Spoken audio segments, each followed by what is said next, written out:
Good afternoon. Honorable Chancellor, with all humility at my command, I accept the Honoris Causa, Doctorate of Philosophy that has been conferred on me by Manav Rachna, International Institute of Research and Studies. I acknowledge and I accept the honor that has been bestowed on me on this very solemn occasion. Thank you. Good afternoon. It's been a long morning for many of you. Thank you for being patient. But it is a special day. And first, let me thank the Chancellor, the entire management, and the faculty. What you built here is exceptional, truly, and this is my first visit to this institution. And I must say it is so heartwarming to see something being created at such a level of excellence in such a short span of time. It's not too many years. You are in a research area which goes over 1,000 years and 100 years. It's also a privilege. We have the chief guest with us, who's an icon by himself, and all the dignitaries on the dais. But most important this afternoon are all of you who are graduating today. But before I come to you, let me first congratulate the faculty. I think one of the best things which happens for any teacher is when they see their students doing well. And for that, congratulations to all of you here, the teachers, for making that happen to all of you. And to your families. I think there is nothing more gratifying, and as a father, I'm sorry, my throat's getting dry. As a father, I can see that when you see your child doing well. So all those parents and those families, congratulations to you, to see all your hard work coming to the results where you see it today. And now to all of you students, all of us students, I must say, congratulations and well done.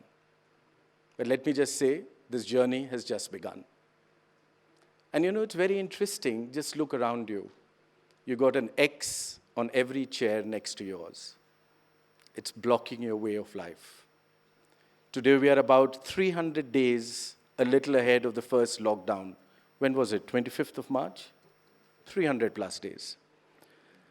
But look at it, how it has completely changed our lives. And what I do want to tell you is that as we walk out of this little virus which has changed our lives completely, we are entering a new India. And this is a new India which I must tell you, and what it is experiencing is the most unprecedented transformation ever in human history. It's a strong statement, and you'll say I'm talking which is completely off, but let me tell you, both in terms at the pace at which this change is happening and the scale at which this change is happening, and I won't be long, but let me give you the example first on pace. Data is the new oil. We all agree with that, right? And data is now going to be showing how the world is going to progress further. Let me give you an example. 48 months ago, 48 months, India's global ranking on per capita data usage was 123. Late last year, what do you think was that ranking? Number 1 in the world. You used more per capita data than the US and China put together. Can you see the pace at which that change is happening? Now let me tell you the scale. By 2026, you will have a human capital of 1.5 billion. You will be the largest human resource on the planet. 1 billion of those will be under the age of 35. At an average age of 29, you'll be the youngest on the planet, at least for the next 80 years. So in many ways, people in my generation envy all of you. You are entering an India which is now ready to take off. Let me give you my last 2 examples.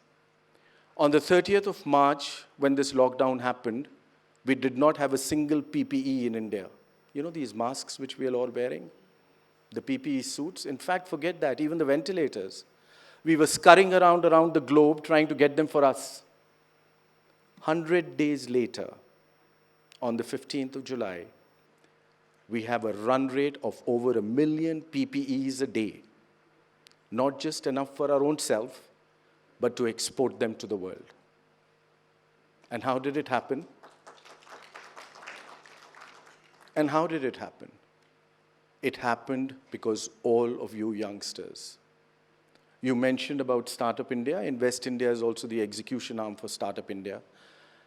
And that's where I saw my team working day and night with the startups in India who pivoted their business models, changed their business models. A towel maker started creating PPEs. A bicycle maker was working towards creating ventilators. This is how the new India is. It is a new India which is based on innovation. It's a new India which is based on its strength of frugal innovation. And the big change which has happened during this virus, we've all started working from home. In fact, a lot of us were virtual. Well, working from home means working from anywhere. And let me end by giving you the example of how that is impacting the world. Just the other day, I was on a platform with a 19-year-old boy called Rohit Kashyap. Rohit Kashyap comes from Sitamhari in Bihar. He shared a global platform with me on innovation and startup. This was just a few weeks ago. And you know what Rohit did after his education in Sitamhari in Bihar, where he lives? Rohit did not go for a government job, nor did he go and try and join a multinational or go overseas to do something else. He started a startup called Maitri. I would want all of you to Google that at some point of time. And you know what Maitri does? It helps startup in and around his village and his district to grow and to find solutions for the new India. This is the new India which is bottom-up. The new India we will walk into after this virus is not an India which will be driven only by those 12 and 13 metro centers, or by the privileged few like you who have been to an exceptional institution like Manav Rachna. This is a new India which is going to be bottom-up, which is going to be driven by our small towns and villages. And that is going to be the new engine of growth. This is a new India where this growth will be all and accelerated. And the engine of this growth will be each and every 1.5 billion hearts and minds of this country. So with that, let me welcome you all to a new India.